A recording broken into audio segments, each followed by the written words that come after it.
Y tengo el gusto, el gran gusto además, de presentar a quienes nos acompañan en la mesa,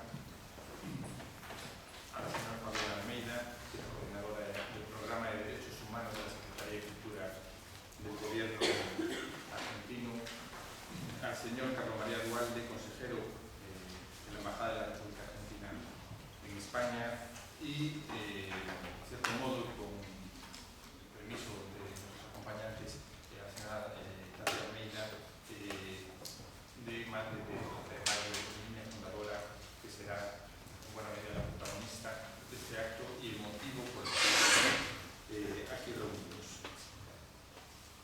Para mí no solamente es un gusto estar con una madre de Plaza de Mayo, sino una cuestión que me pone un poco respeto por la vivencia que han tenido, por la lucha que han desarrollado y siguen desarrollando, que es de lo que os hablará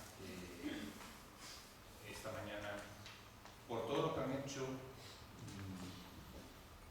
por la dignidad con la que lo han hecho y por todo lo que eso ha implicado no solo para Argentina, no solo para las víctimas del terrorismo de Estado y de la dictadura, sino para toda América Latina y para el mundo.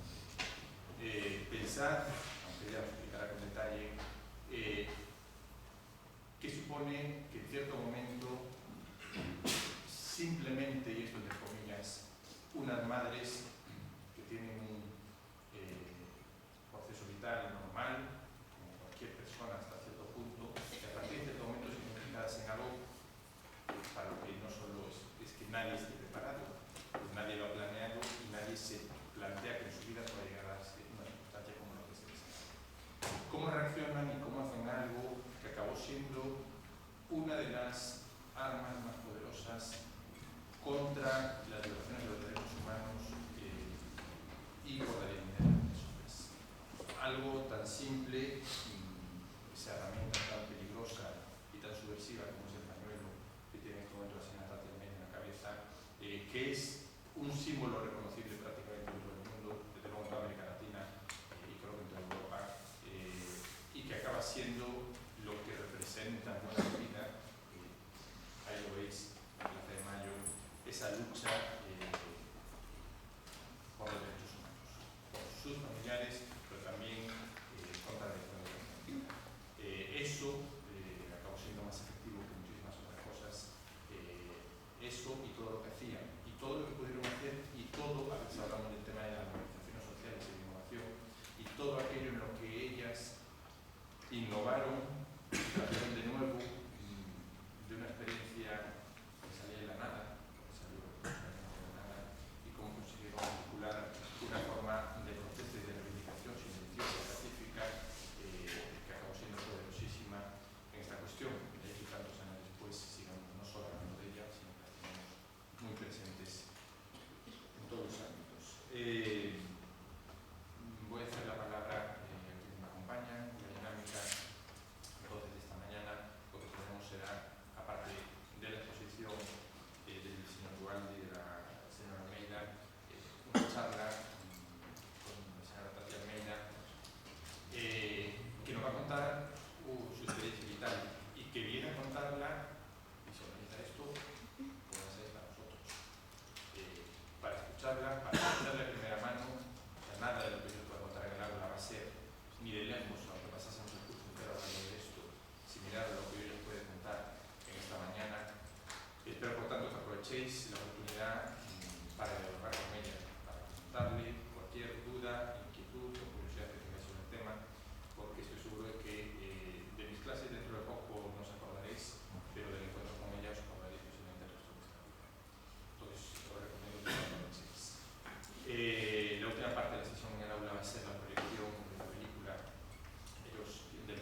días.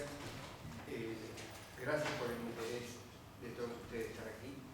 Y quiero en nombre de la Embajada Argentina agradecer en primer lugar a la profesora Pilar Castiao, directora del Centro de Estudios Americanistas, y al señor Lorenzo Fernández del Departamento de Historia Americanista por recibirnos aquí.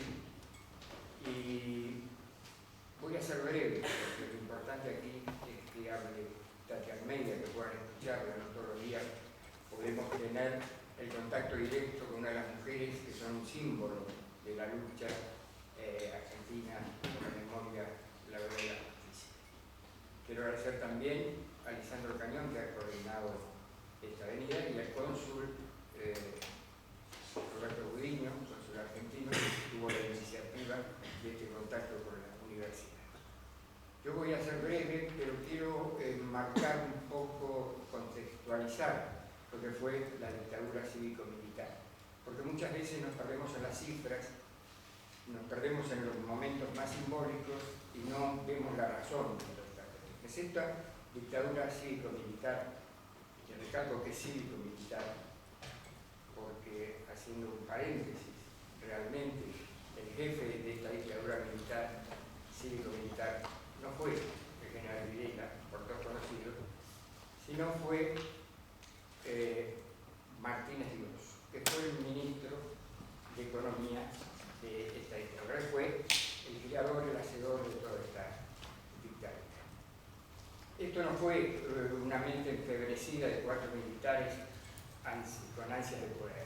Fue un golpe preparado durante años para imponer una política económica que necesariamente tenía que tener una política genocida, una política para destruir la columna vertebral de las organizaciones políticas que había en nuestro país. Nuestro país, en los años 70, era una riqueza tremenda política, de organizaciones estudiantiles, sindicales, políticas, hasta político-militares. Esto viene de una serie de periodos de dictaduras, alternando con gobiernos, no sé llamarlo democrático, pero que fue elegido por las urnas, porque siempre había proscripciones, el populismo estaba proscripto en muchas de esas elecciones. Y esa lucha contra esos gobiernos militares llevó a un ejercicio y a la creación de un sinnúmero de organizaciones políticas que reivindicaban el derecho de las minorías, el derecho de una política distributiva, una sociedad mejor. Eso es lo que tenía que romper la dictadura militar, cívico-militar, para imponer un modelo económico neoliberal que comenzó en los años 76 con la dictadura y culminó en los años 90, que ya llegó casi a la destrucción de Argentina como país. Parece mentira, le dice, bueno, un país no puede desaparecer. No puede desaparecer, pero puede fracturarse. En Argentina las provincias llegaron a tener cada una su moneda, muchas provincias tenían su moneda. Esta es la razón de este golpe militar.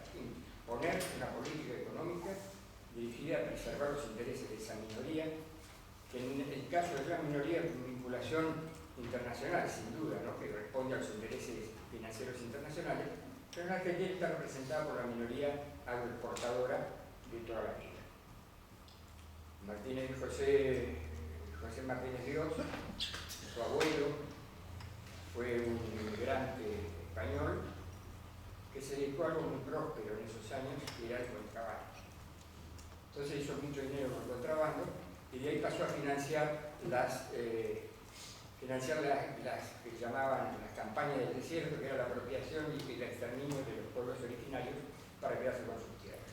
Así es como su bisabuelo llegó a tener 2,5 millones de hectáreas, que es como varios países, es una barbaridad. Ese es el contexto en que se da este golpe militar.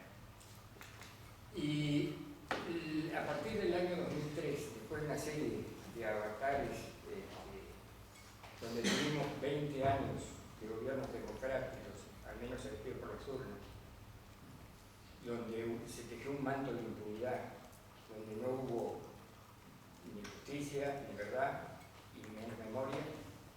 En el 2003 el gobierno de Néstor Kirchner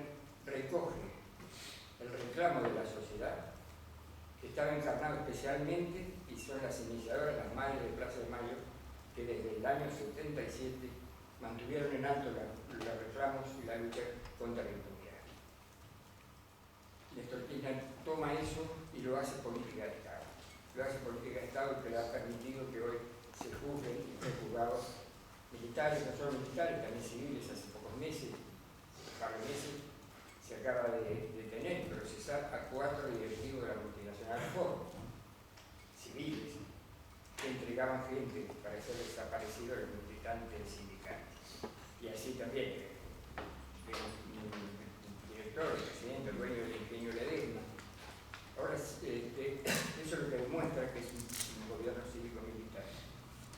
Y las madres de Plaza de Mayo son el símbolo de la resistencia, no solo el símbolo, fueron el motor de la resistencia y el reclamo en memoria de la justicia. Por eso hoy es importantísimo tener a Tati Almeida aquí con nosotros, va a poder contar sus propias vivencias directas, y también la presencia de Fabián Almeida, de la Secretaría de Cultura de la Nación, que puede contar ella directamente sus propias experiencias. Así que les agradezco, no puedo extenderme para que puedan escuchar con más tiempo. Muchas gracias.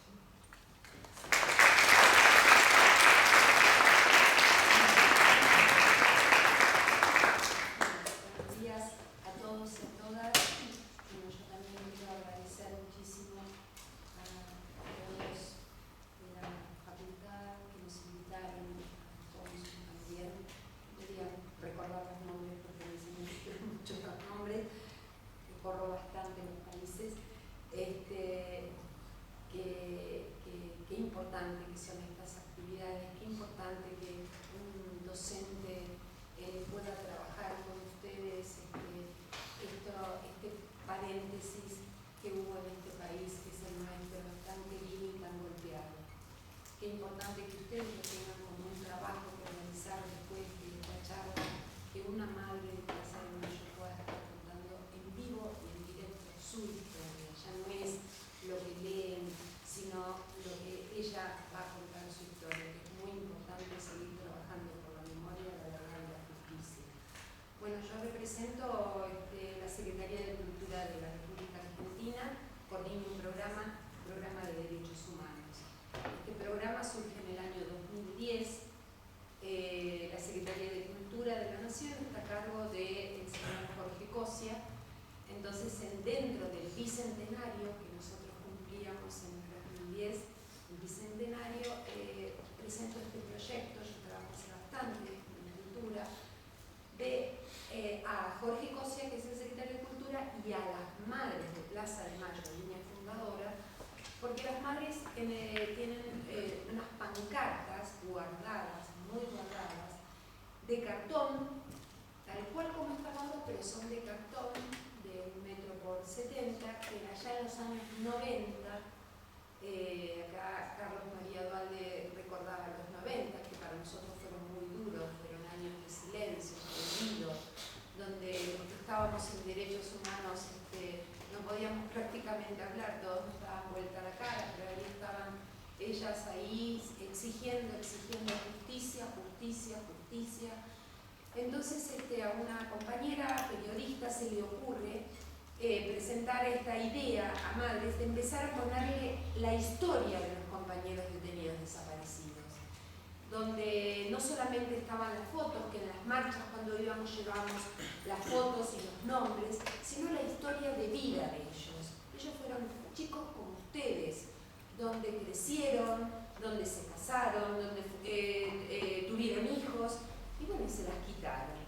Entonces, en aquella época no existía la computadora, entonces era un collage que se armó. Entonces, cada familiar, cada hijo, cada amigo que tenían recuerdos, que tenían cosas en sus casas, traían en un sobrecito todas fotocopias de fotos, de poesías, de cuando tomaron la comunión, y nosotros las pegábamos en ese cartón. Fue un trabajo increíble que lo hacíamos en la casa de esta compañera Noranchar. Las pegábamos y le poníamos, hacíamos cartelitos ¿no? Uno por uno, o sea, un trabajo increíble, un collage muy artesanal y muy movilizador para los familiares, porque ellos tenían que sacar su famoso baúl, donde tenían todos los recuerdos de sus familiares, de sus hijos, y bueno, empezar a hacer también toda una recorrida de a ver qué queremos contar ahí, ¿no? En eso. Y yo siempre cuento dos anécdotas que son para mí muy fuertes, ¿no? Con respecto a las pancartas, el armado de las pancartas. Una que había una mamá que, bueno, ahora no está, ya se fue, que tenía a su hija desaparecida. Entonces le decía, bueno, hasta tal fecha, por favor, traigan ese sobrecito y nosotros lo armamos. Y ella tocaba el timbre, traía su sobrecito, bajábamos, ¿no? En el departamento, y cuando nos lo iba a entregar, decía, no puedo, y se lo llevaba. Otra vez hacía lo mismo, ay, no, esto es mi hijo, no puedo. Bueno, hasta que por suerte se animó, nos lo entregó y pudimos armar la pancarta de su hija. Y otro recuerdo como también muy significativo de lo que hicieron estos genocidas, es que una de las madres, lo único que le había quedado de su hijo es una camisa. Y era la camisa que cuando se la llevaron a su hijo pudo rescatar. Creo que tenía balas, no sé, cuando le liberaron el cuerpo. Entonces ella decía, yo no tengo fotos porque le habían allanado su casa, le habían sacado y saqueado todo, roto todo.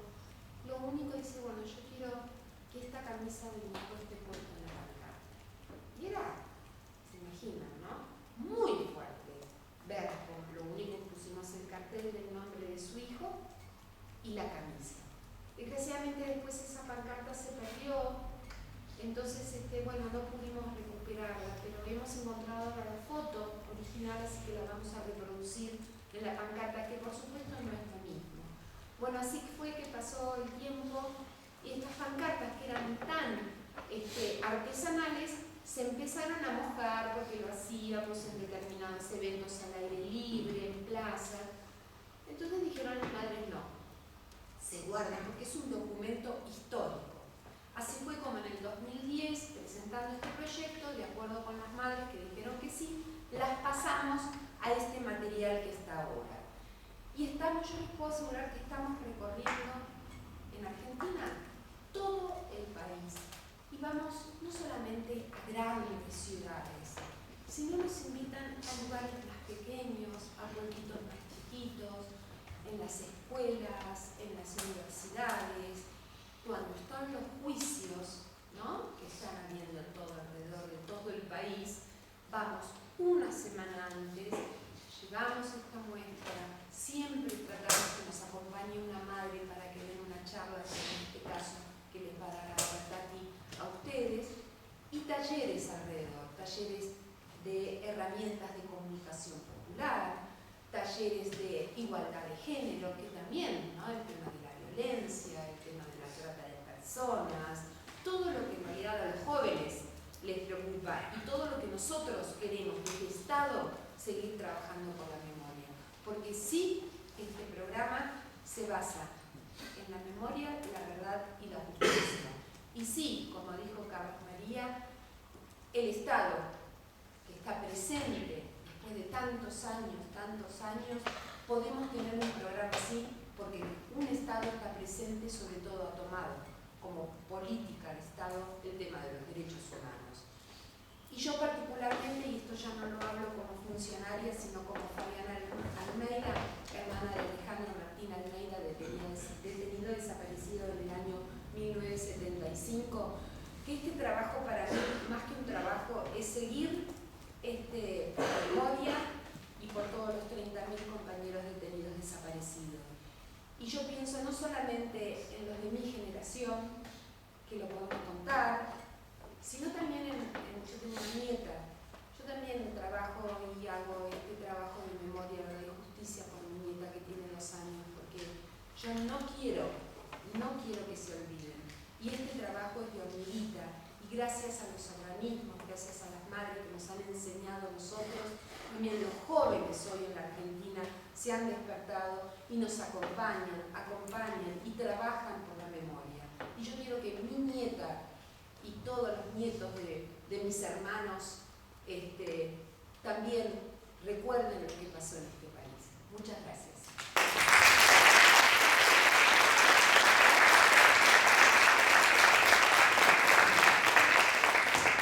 Buen día a todas y a todos. Nuevamente muchas gracias a los que han hecho posible que hoy podamos estar aquí compartiendo con ustedes esta charla, este momento. Primero quiero decirles que a través mío les traigo un fuerte abrazo de todas las madres de Plaza de Mayo, línea fundadora. Efectivamente, esta muestra que se llama Ellos quieren contarnos. O sea que los chicos, como decía Fabiana, desde las fotos nos están contando, nos están diciendo que no fueron fantasmas que los desaparecieron, nacieron, se casaron, vivieron chicos, tenían proyectos, amaban la vida. Los 30.000 detenidos desaparecidos no dieron la vida, se las arrancaron, porque ellos querían vivir, ellos amaban la vida, querían cambiar ese momento que les tocaba vivir. Ninguna madre nacimos con el pañuelo blanco, ninguna madre nacimos como madres de Plaza de Mayo, pero nos llevaron lo más preciado que tiene una mujer, que es un hijo. Por eso somos madres de Plaza de Mayo. Yo tengo 3 hijos, Jorge, Alejandro y María Fabiana. Alejandro tenía 20 años cuando nos desaparece. Él estaba cursando primer año de medicina, trabajaba y era un militante político, cosa que yo no sabía. Muchísimas cosas, chicos, yo ignoraba totalmente. Alejandro me cuidaba, me preservaba, no me contaba absolutamente nada de sus actividades. Un 17 de junio de 1975, tengan en cuenta la fecha, o sea, antes del golpe cívico-militar clerical, antes del 24 de marzo, hay alrededor de 1.500 o más entre los años 74 y 75 detenidos, desaparecidos, asesinados. O sea, durante un gobierno constitucional, Isabel Perón, de democrático absolutamente nada. Luder, Rucau y una organización tremenda parapolicial que funcionó durante los años 74 y 75, y el que estaba al frente de es un siniestro personaje, López Rega. Esa organización parapolicial se llamó la AAA, o sea, Asociación Anticomunista Argentina. La mayoría de los 30.000 no eran comunistas, los hubo, y además el comunismo, el Partido Comunista, no era un partido proscripto, era un partido político. Así que ese 17 de junio, Alejandro vivía justamente conmigo y con Fabiana. Él llegó de la calle y me dice: mira mamá, yo mañana no voy a trabajar porque tengo un parcial, espérate, ya vengo. Fue lo último que escuché de Alejandro. Al otro día yo me levanto, veo que no estaba, y siempre cuando no venía a dormir decía: bueno mamá, vengo después, qué sé yo. Yo empecé a buscar un papelito, algo, no encontré nada, pero sí encontré una agenda de teléfono, y en las últimas 24 hojas, 24 poesías. Yo tampoco sabía que Alejandro escribía poesía. Cuando las leí, bueno, ahí conocí otra faceta de Alejandro, ¿no? Su compromiso con la gente, su protesta, su amor por Silvia, su novia, que en buena hora se exilió y se salvó, y una poesía que me dejó a mí de despedida por si algo le pasaba. Él sabía que iba a morir, en su poesía lo dice, él sabía que lo iban a matar. ¿Se imaginan cuando leí esa poesía y todas? Bueno, algo muy fuerte, muy fuerte para mí, y como les digo, lo empecé a conocer. Atrás de cada madre, chicos, hay una historia de vida, que si no hubiera sido por la desaparición de nuestros hijos, yo creo que no nos hubiéramos conocido, porque bueno, qué sé yo, cada una tenía su familia, su profesión, ¿cierto?, sus amistades. Mi familia, yo vengo de toda una familia de militares, coroneles, teniente coroneles, comodoros, vicecomodoros. Yo me crié en ese ambiente. Por parte de madre era de un partido radical, donde uno de mis tíos, bueno, que después llegó a ser gobernador de la provincia en la época de Frondizi, lo metían preso a cada rato porque no era peronista. Por ejemplo, a mi padre, un teniente coronel de caballería, no lo ascienden a coronel porque no era peronista. Entonces yo, en esa época, a los que éramos así antiperonistas, nos llamaban gorilas. Pobre mono, no sé por qué, pero nos llamaban gorilas. Tantas veces que Alejandro, con su 1,80 m, me abrazaba fuerte y me decía: esta gorilita de mierda, sin embargo la quiero, me decía Alejandro, ¿no? Y yo no entendía nada, honestamente les digo, ¿no?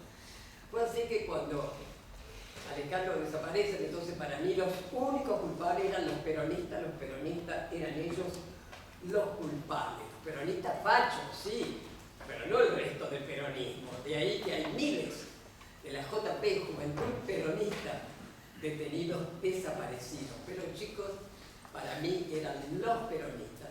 Yo tenía 45 años cuando desaparece Alejandro, o sea, que viví 45 años en otra, antiperonista, desde ya. Eso era lo único que yo sabía. Entonces, ¿qué hago yo? Empiezo a ver a mis conocidos, a los milicos. Con uno de mis cuñados nos vamos a ver a un general que salió a ser un genocida de aquellos, que fue juzgado, condenado y murió, el general Arguindegui, que en el 75 era el jefe de la policía, había sido oficial de mi padre, o sea, yo no iba a ver a un desconocido, y a su vez jefe de uno de mis cuñados, que es el que me acompañó, ¿no? Entonces le contamos por qué lo íbamos a ver, y ¿qué me dice? Señora, no podemos hacer nada, son los peronistas. Y yo se imagina un pelo por todos lados, me decía, por supuesto, son los peronistas. ¿Cómo me iba a imaginar yo que estos conocidos, que yo no conocía socialmente, ¿no es cierto?, eran los que ya estaban pactando y ya estaban creando esa palabra que no la conocíamos, que no la practicábamos, desaparecidos? No, ¿qué me iba a imaginar yo, no? Pasó el tiempo,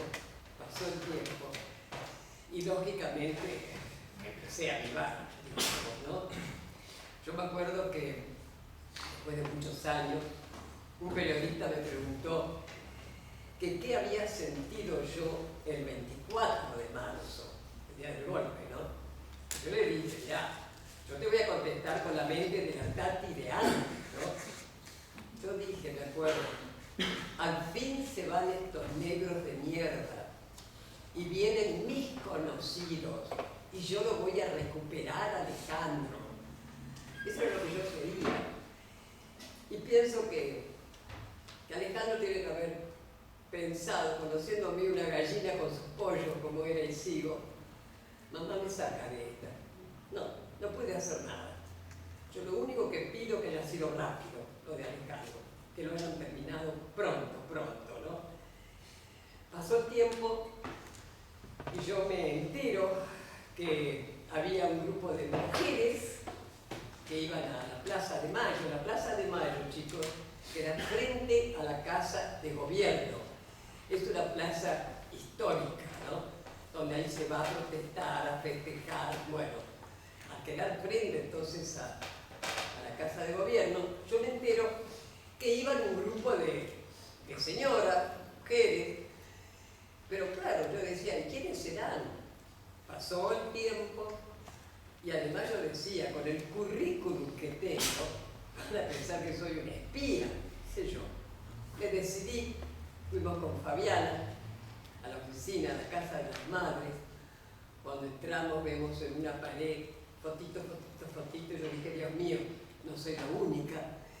Y a mí me atendió, para mí y para muchas, la que fue, es y será la madre con mayúscula, María de la Garde de Antocolés, una señora grande ya, que buscaba a su hijo abogado, defensor de presos políticos hasta hoy, desaparecido.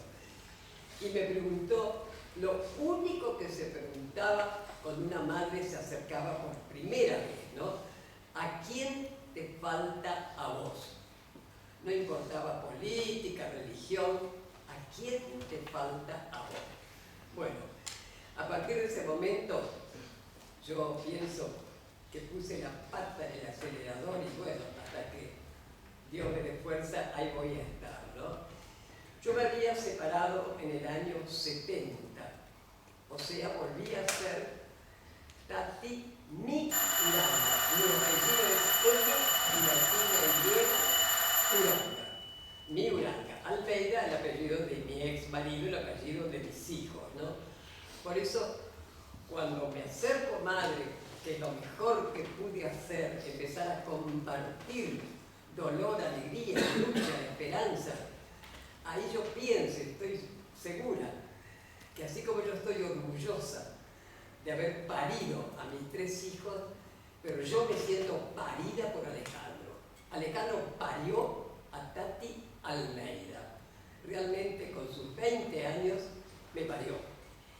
Yo estoy segura, me lo dicen muchos compañeros y yo lo siento así, que esté por donde ande Alejandro, se reirá y dirá, mírenla, la gorilita de mierda, en buena hora en qué se convirtió.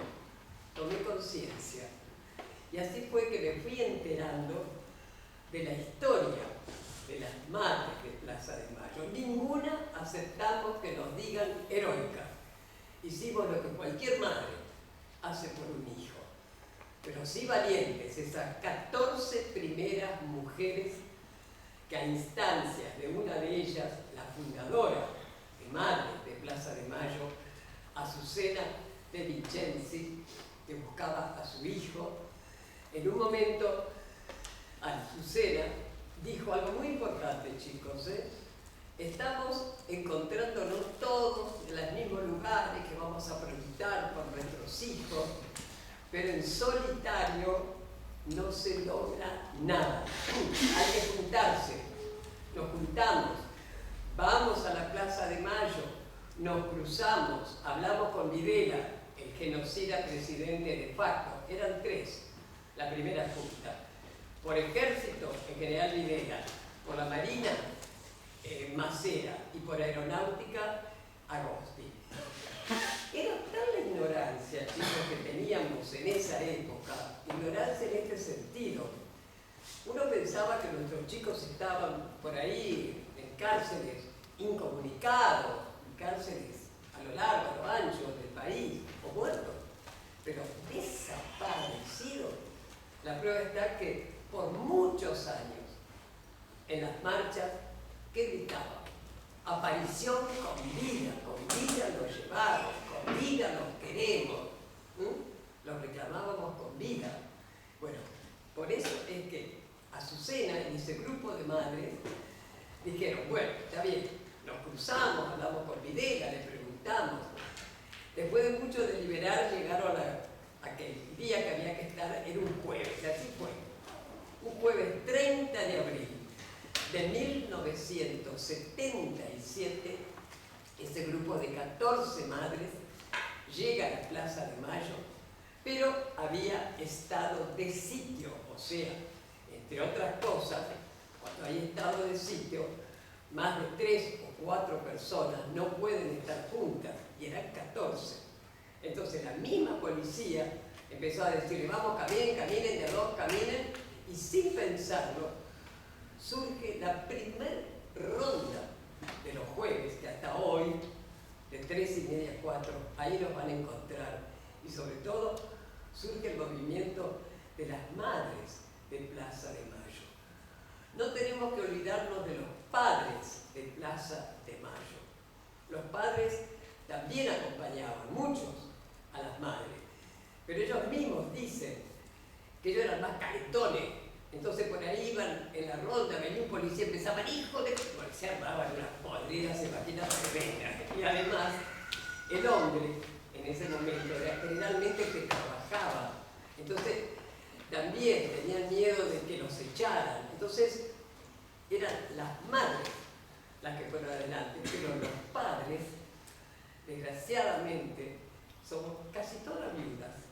Ellos no aguantaron la injusticia, no aguantaron el dolor.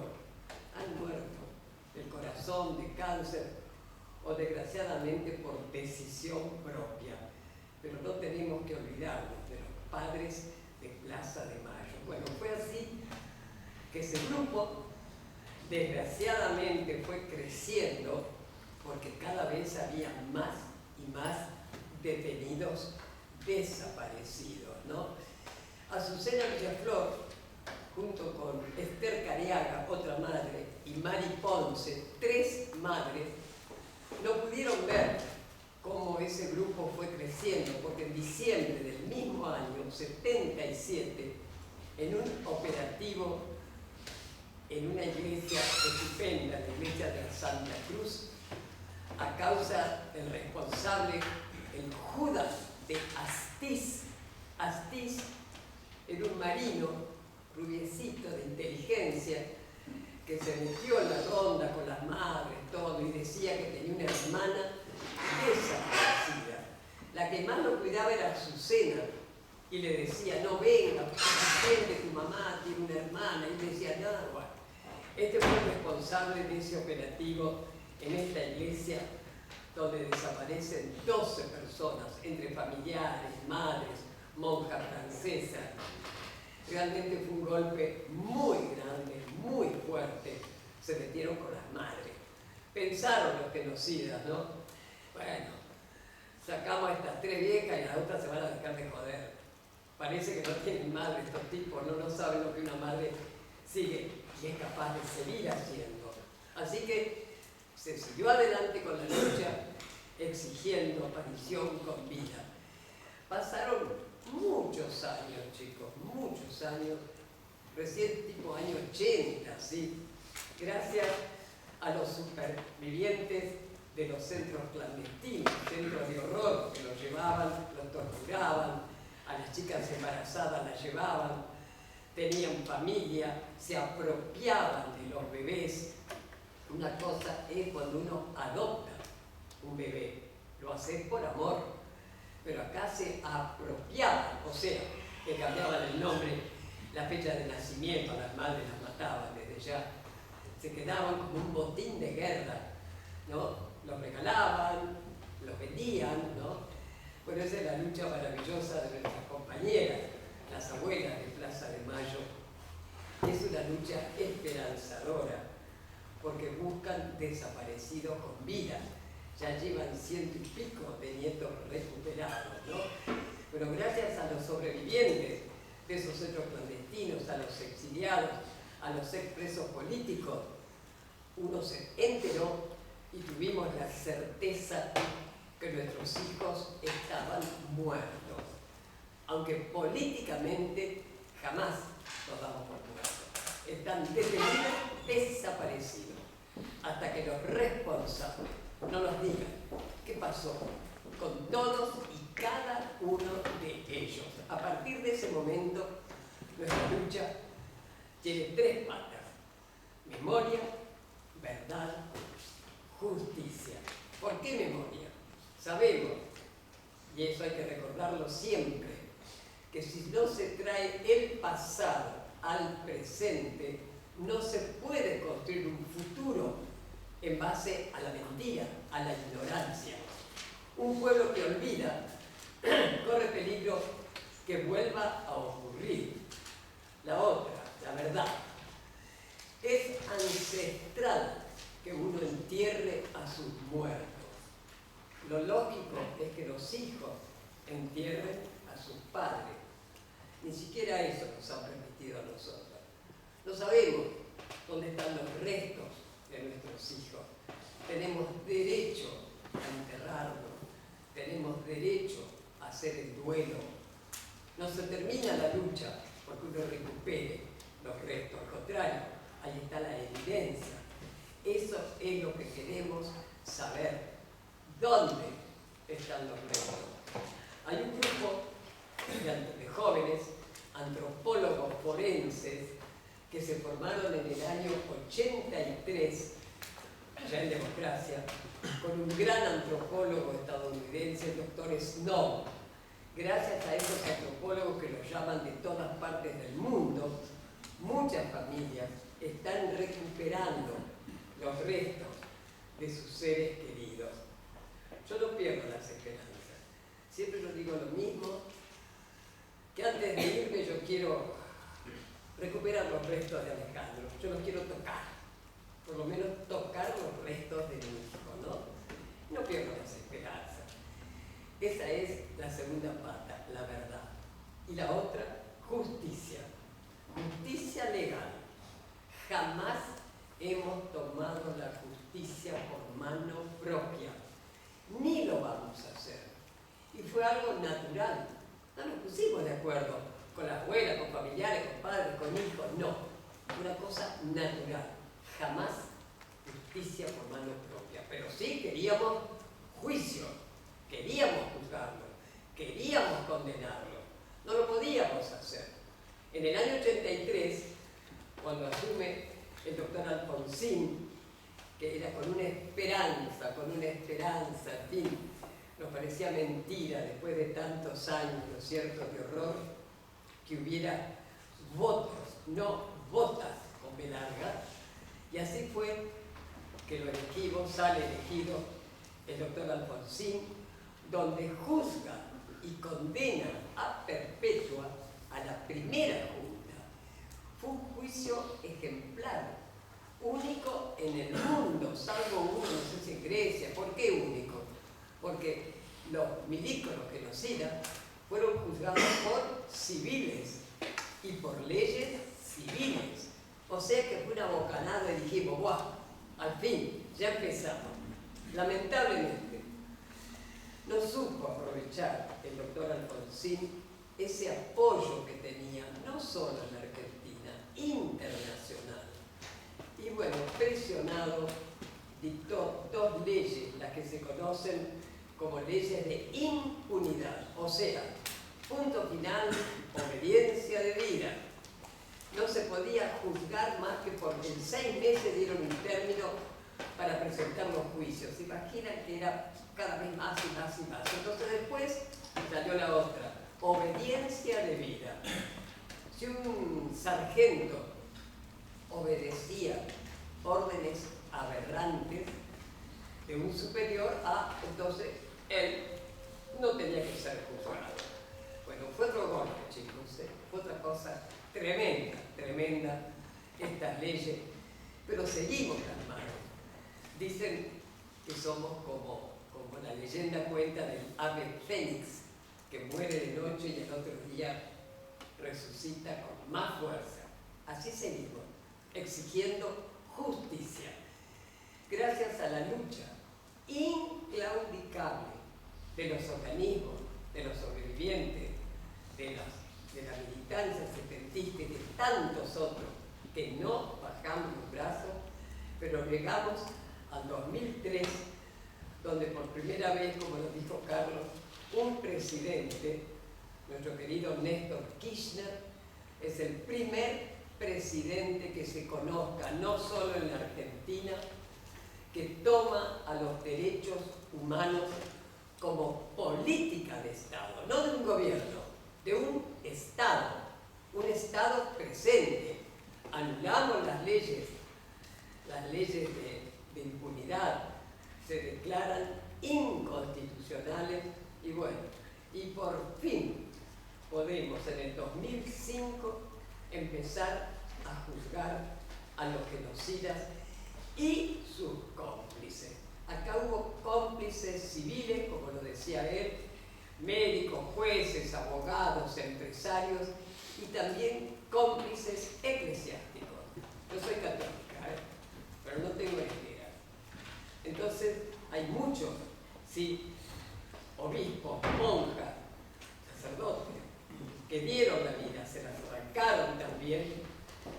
Por ellos, uno sigue siendo católica, como los Angelelli, Ponce de León, Palotino, Mujica, monjas francesas y tantos otros. Pero desgraciadamente, la jerarquía eclesiástica fue cómplice total. Daban la bendición a los vuelos de la muerte, esos vuelos que se hacían cada tanto, llevando a nuestros hijos y tirándolos vivos al mar. Esos cuerpos empezaron a aparecer en la costa por los años 80, 77, 78, perdón, 78, ahí nomás, en la playa. Los enterraban, pero era tal el terror que, por supuesto, yo no sé nada, y quedaron ahí hasta después de 30 años, entre los que aparecieron juntas. Los restos fueron de las 3 madres, ¿no? Y así han seguido apareciendo gracias a los antropólogos forenses. Pero realmente esa complicidad de la jerarquía eclesiástica estamos esperando, honestamente, así como Néstor Kirchner pidió perdón por un Estado que jamás se ocupó de los derechos humanos, también estamos esperando nosotros que la jerarquía eclesiástica, el máximo, hoy Bergoglio, hoy el Papa argentino, sinceramente, que pida perdón por la complicidad que hubo en la Argentina de la jerarquía eclesiástica. Lo estamos esperando.